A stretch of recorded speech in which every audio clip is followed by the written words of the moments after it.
Welcome back, people, to Bunny Cheese Reviews. This is a new month and a new topic. So, this is a topic about movies. Obviously, you probably predicted this would come when I did the TV shows. I was actually planning to do this side by side for the TV shows, but then I got sidetracked with whatever I did after then. Can't remember, that was ages ago now. But I am finally here on movies now. Again, like I always say, no DC and Marvel movies, because they will flood the list for me. You know what I'm like with that stuff. So this is my top 5 guilty pleasure movies. Now, if you're wondering what that is, what that means is movies that I kind of enjoyed, but shouldn't enjoy, because I kind of admit the movie's ass, but I enjoyed them for specific reasons, you know what I'm saying? So, as I always say, let's stop all the talking, all that noise, and get straight into the list. Number 5, Pitch Black. I'm the first to admit that Vin Diesel isn't a very good actor, with his one-dimensional expressions used for all occasions, but this still doesn't stop the movies he stars in being somewhat entertaining. Just look at the Fast and Furious and Triple X franchises, and even the bad movie in 2005, The Pacifier. Anyways, Pitch Black was the first film in the Chronicles of Riddick series. Diesel plays the character Richard Riddick, who's a former mercenary that has been captured by a bounty hunter. His eyes have been surgically altered to be able to see in the dark, and that's where the interesting plot points finish. Don't get me wrong, the small stuff like John's having to free Riddick after he's captured him for them to survive the threat and the monsters on the planet, and the addition of Keith David, who is a great actor, was greatly appreciated. My problems were I thought the overall story lacked any true depth. Even though it's fun to see them survive the ongoing threat, I found myself questioning halfway through, is there anything more to come, or is this just it? But I suppose that's my fault for thinking a Vin Diesel movie would have any deep meaning.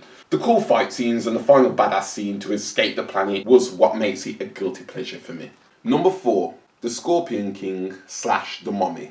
Okay, so you might think it's cheating because I put 2 movies in there, but no, this will make sense because it is about one particular character. So let me carry on. So it seems like this list is just full of The Rock. It might be. It just might be. So The Scorpion King is a prequel to The Mummy, with the main plot being the narrative of The Rock's character becoming the legend he is known to be in The Mummy.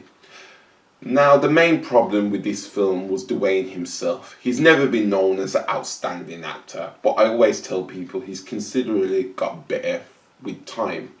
With this film being only his 3rd of his career, it was evident at how bad he was through just general facial expressions. But then again, you can't fully blame him when directors kept on wanting him to play the character of The Rock through countless eyebrow raises. Another issue was a CGI for the same character in The Mummy. I know the film was released in 2001, but that CGI when they just copied and pasted Johnson's face onto a mutating scorpion body just looked god awful. And these are the reasons why, even though these movies are fun, they are my guilty pleasure. Number 3, Fighting. Channing Tatum is more well known for his dancing films like Step Up and Magic Mike, and even other types of films like comedy, 21 Jump Street, and drama, Dear John. So seeing him in a movie like this was quite surprising. Tatum plays street hustler Sean MacArthur that's quickly turned into a street fighter by the talented Terrence Howard, who might I add has been one of my favourite actors for a while.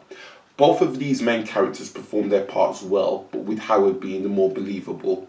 But come on, we all know this sort of role was made for Howard. Anyways, the fighting was interesting to watch, even if I didn't agree with some of the outcomes when you factor in ability and skill set.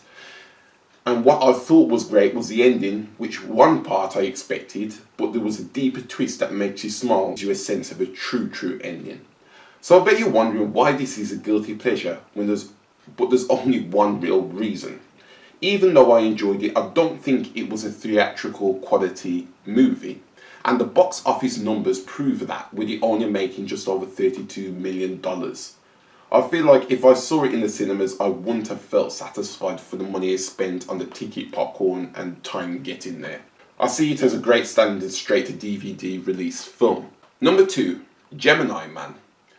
Okay, so it's pretty well known that Will Smith's movies have taken a considerable dip in quality in most recent times. It's no longer the decade of the noughties where he starred in bangers back to back like Ali, Bad Boys 2, Hitch, Pursuit of Happiness, and many, many more.